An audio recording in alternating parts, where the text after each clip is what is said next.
खासदार संजय राऊत बोलतायत, थेट जाऊयात. हे त्यांचं धोरण आहे.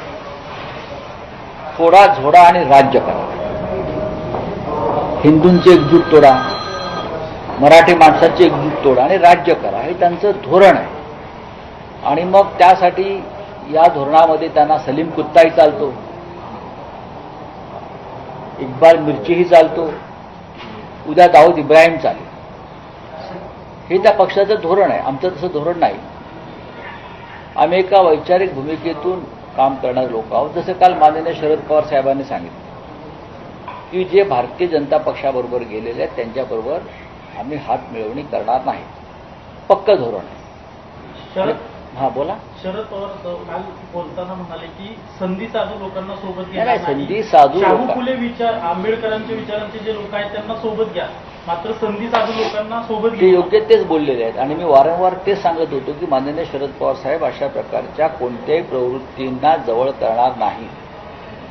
शाहू फुले आंबेडकर हा जसा या राज्याचा विचार आहे तशी आम्ही सगळे लोक त्या विचारांबरोबर बाळासाहेब ठाकरेंचा विचार जो आहे महाराष्ट्र एकसंघ ठेवण्याचा आणि महाराष्ट्राच्या शत्रूशी लढण्याचा, त्याच्यामध्ये आम्ही तडजोड करणार नाही. जे संधी साधू आमच्याकडून एखाद्या पार्टीत गेले असतील आम्ही त्यांचा विचारही करत नाही.